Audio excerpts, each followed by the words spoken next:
Oi, gente. Eu queria agradecer a presença de todos vocês, toda quarta aqui comigo, e dizer que se você ainda não assistiu, perdeu algum vídeo, você pode ir lá no meu canal no YouTube, só colocar Vera Granado no YouTube, vai aparecer o meu canal e você aproveita e se inscreve se ainda não se inscreveu, e lá tem todos os meus vídeos. Então seria bacana se você visse os outros vídeos, porque os vídeos eles estão um pouco interligados. Por exemplo, na semana passada eu falei sobre o Fred, que era amigo do Laio. O Laio era do outro conto, aquele que morava na ladeira dos Tabajaras, lembra? Que levou um tiro da polícia, ficou tetraplégico. Esse conto de hoje, por exemplo, vai falar da mãe do Pedro. Lembra do Pedro? Aquele do conto Pedro e Sua Banda, que não vou contar, senão vai perder a graça. Então, hoje vai falar sobre a mãe dele. Então, eles estão meio interligados. Seria legal que você visse todos os contos, até porque eles têm temas muito importantes. Deixe o seu comentário também, tá? Oi, Thaís. Oi, Lulu. É bom que vocês deixem os comentários de vocês para eu saber o que vocês estão achando dos contos, tá? O tema de hoje é um assunto muito importante. Ele vai falar sobre relacionamento abusivo. Compartilha agora aí no Face para que os seus amigos também possam assistir essa live e estar refletindo junto com a gente esse assunto tão importante que é o relacionamento abusivo. Esse que muitas vezes não tem a violência física e por isso mesmo muitas pessoas não percebem que estão vivenciando. Eu vou tentar falar aqui para vocês, antes do conto, alguns sinais, né, de que a pessoa está vivendo um relacionamento abusivo. Um deles é o ciúme excessivo, né? A pessoa sente ciúme de tudo, morre de ciúme e diz que é porque ama. Eu amo demais, é por isso que eu tenho ciúme de você. E usa como desculpa esses ciúmes para controlar a vida do outro. Controlar para onde ela vai, com quem ela anda, com quem ela pode conversar, o que ela faz, quanto tempo ela leva na rua, quanto tempo fica no celular, com quem está falando no celular, por que recebe tanta mensagem, sabe? Então, a pessoa acaba muitas vezes se afastando dos amigos e até se afastando da família para não se aborrecer, para não ter que ficar dando desculpa ou para ter que ficar dando satisfação de tudo e se aborrecer e ficar encarando cara feia dentro de casa. Ela prefere se afastar, né? Um outro sinal do relacionamento abusivo é diminuir a autoestima da pessoa. Tá sempre criticando, dizendo que o que você faz não tá bom, não presta, nada tá bom que você faz, sabe? Diminuindo suas conquistas. Pra que tá nessa aula de piano, perdendo tempo, bobagem? Arruma uma coisa melhor pra fazer. Por exemplo, se você se arruma, bota uma maquiagem, um batom vermelho, né? E aí ele diz que tá vulgar, que tá feio, que você tá ridícula. Ou então que a roupa que você está vestindo não combina com você, que você é gorda, que você é barriguda. Aí você se sente a mulher mais feia do mundo, né? E acha que ninguém vai querer você, só ele. Mas a intenção é essa mesmo, né? Faz parte do ciclo do abuso. Você achar que ninguém vai te querer.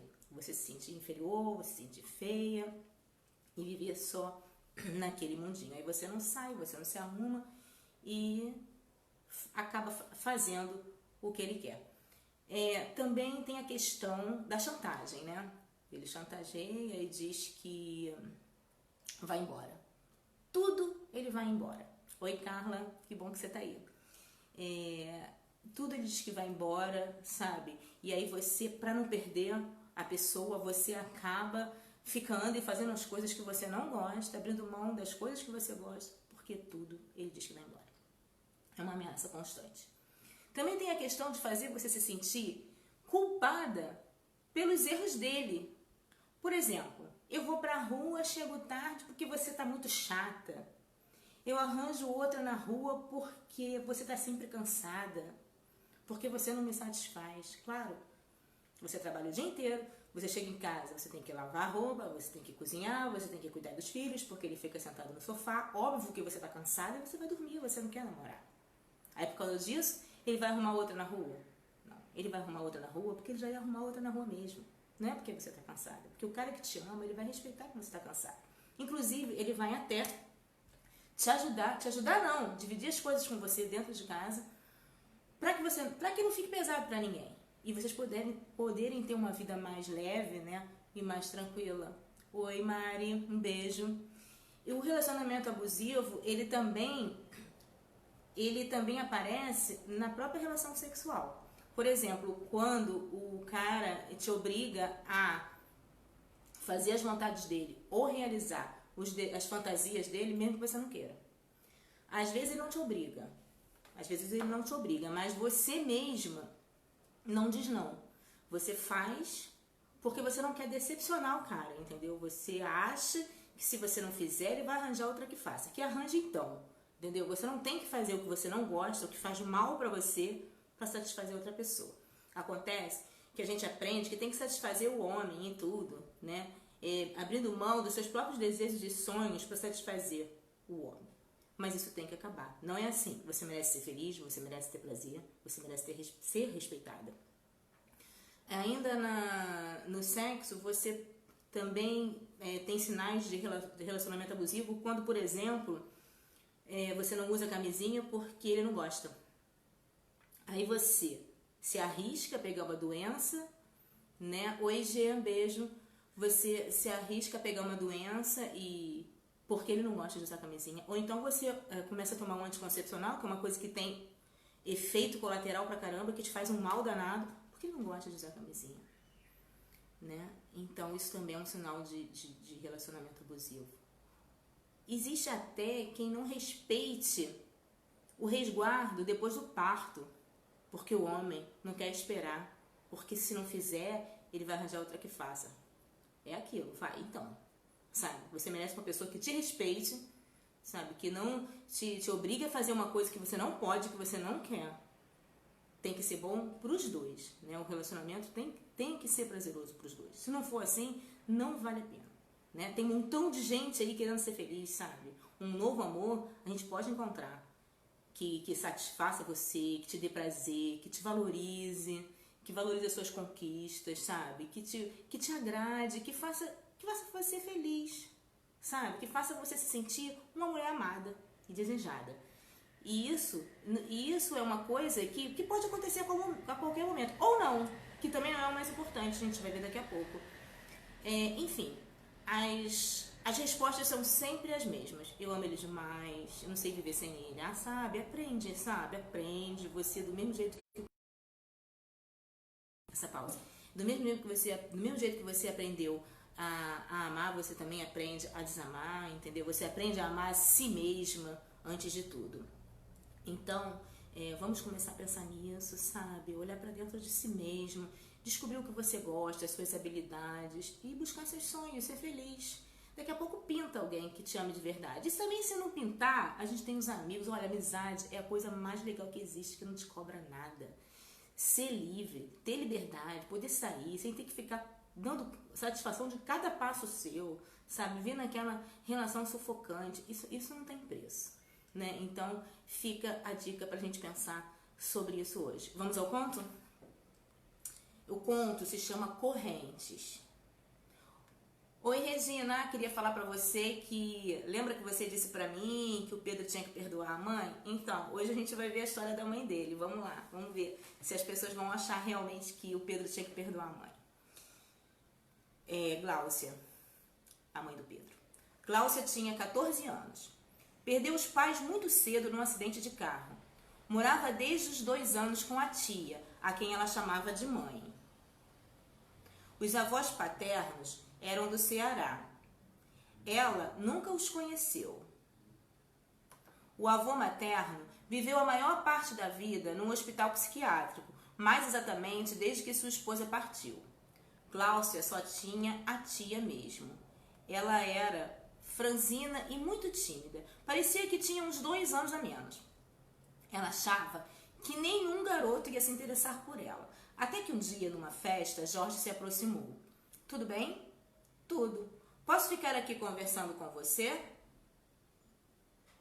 Essa festa está chata. Claro, eu também não tenho paciência para festa infantil, mas tive que vir, né? Minha mãe falou que era desfeita se eu não viesse.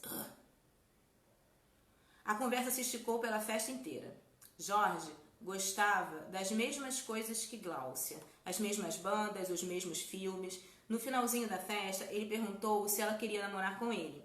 Ela quase não acreditou. Ele tinha 6 anos a mais que ela, era um gato. Devia ter 1000 garotas lindas a fim dele. Por que ele ia escolher logo ela? Ficou nas nuvens, sentiu-se querida. Jorge ia à casa dela às quartas, sábados e domingos para namorar. Ficavam na varanda ou no portão. Quando chovia, ficavam dentro de casa vendo TV. Quase não saíam. Um dia na escola, Sandra, sua amiga, abriu o livro. Gláucia, sua vida é muito sem graça. Você está perdendo sua juventude dentro de casa. Eu acho que se esse cara gostasse mesmo de você, ele ia se virar, tipo lavar um carro, capinar um quintal, cortar uma grama, sei lá, para levantar uma graninha e levar você no cinema, sabe? Gláucia ouvia quieta. Sabia que a amiga tinha razão. Ela se afastou de todos os amigos. Jorge nunca proibiu de ter amigos, mas ela preferia não ter. Se ela chegasse mais tarde da escola para ficar de bobeira com as colegas na rua, era um problema. Jorge esperava ela no ponto todos os dias. Ele também ia buscá-la nas reuniões do grupo jovem na igreja. Assim que acabava, ela tinha que sair correndo da igreja. Despedida dos amigos, com 2 beijinhos no rosto, era aguentar cara emburrada dele o resto da noite. Se ela sorrisse para as pessoas, estava dando confiança. Ele nunca encostou a mão nela, mas fez ela se afastar do mundo e viver só para ele uma vida de ilusão. Porque o que ele fazia quando não estava com ela só soube anos depois. Sua sorte foi nunca ter parado de estudar. Aos 17 anos, Gláucia engravidou. Casaram e ela se mudou para a casa dele, onde ele morava com a mãe. Pedro nasceu quando ela se formou na escola técnica. Logo ela passou no concurso e foi trabalhar. Pedro ficava na creche. A sogra não podia cuidar de Pedro porque ela tinha um problema na perna, era muito obesa e mal andava. Morreu quando Pedro fez 2 anos. Jorge nunca se firmou no emprego. Era sempre mandado embora da firma. A vida de Gláucia era trabalhar para sustentar o filho e o marido. Jorge continuava um homem dominador, aquele tipo que não proíbe, não reclama, mas que só pelo jeito intimida. Um dia, Gláucia saiu para recarregar o bilhete único. A fila estava grande. Na volta, ela entrou em algumas lojas, experimentou algumas roupas, mas não comprou nada. Quando chegou a casa, ouviu logo uma piadinha. A fila estava grande lá, né? Esse tempo todo para recarregar um bilhete. Gláucia tinha algumas opções. Ou contava para ele tudo o que fez, passo a passo, para explicar o porquê da demora, ou respondia com ironia, tipo, eu dei uma escapulidinha no motel com meu amante. Ou mandava ele a merda mesmo. Ela sempre escolhia a primeira opção, explicava tudo o que havia feito, dando satisfação de cada passo, como se fosse uma propriedade dele, como se tivesse que provar que só estava na rua olhando vitrines, que não estava com homem nenhum, porque só podia ser isso que ele pensava.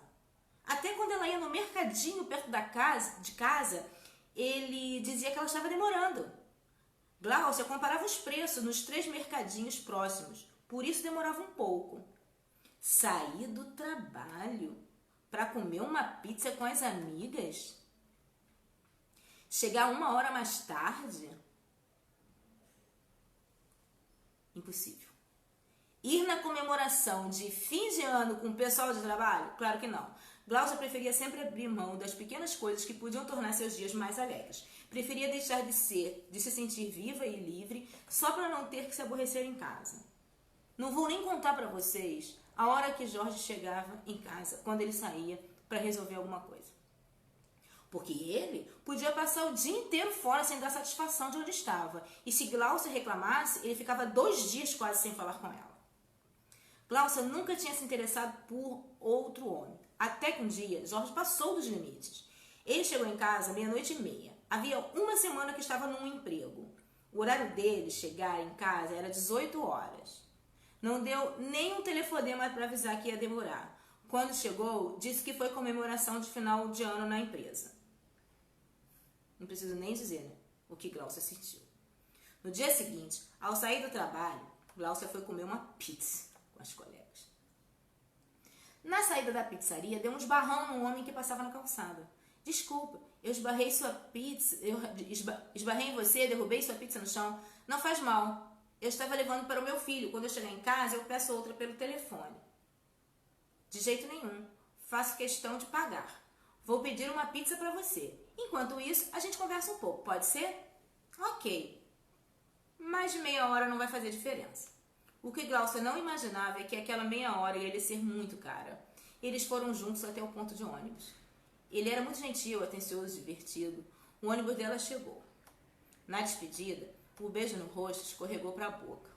O ônibus foi embora. Outro beijo, mais outro. O início de um romance que durou muito pouco. No terceiro encontro, aquele gentil cavalheiro disse que não ia poder ficar porque ligaram do hospital dizendo que a mãe dele tinha piorado e ele tinha que fazer uma entrega antes. Inclusive, estava com medo de não dar tempo de ver sua mãe viva. Mas ele tinha que fazer a entrega. O cliente ia viajar e precisava da encomenda. Ela, então, se ofereceu para fazer a entrega. Se despediram.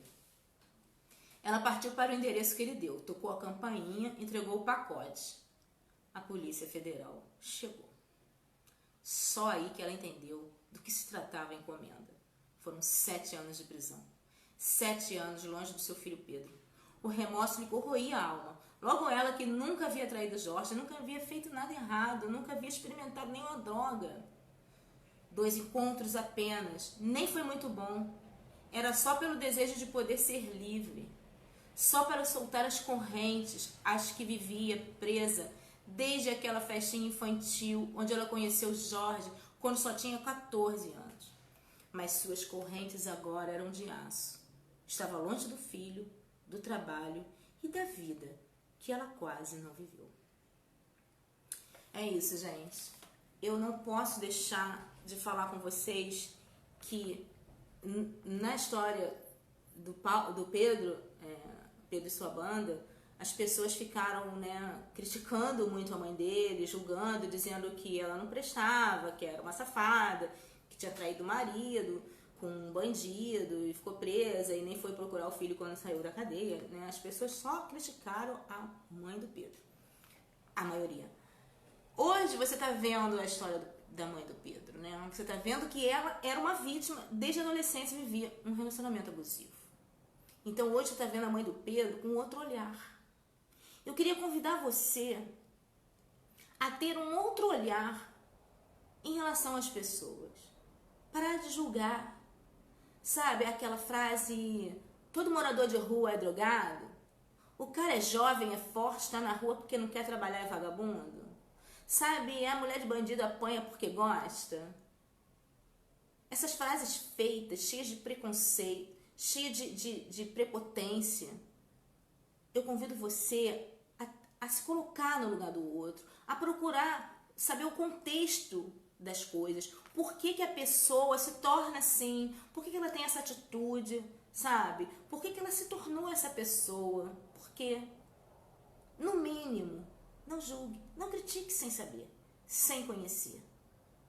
A gente precisa de um governo que tenha políticas públicas que estimulem o respeito entre homens e mulheres, entre as diferentes religiões, as diferentes raças. A gente precisa escolher representantes que tenham propostas que favoreçam uma sociedade mais justa e mais humana. Então, gente, esse é o meu recado de hoje para vocês. Um beijo. Até o próximo conto. Até o próximo encontro. Não esqueça de compartilhar.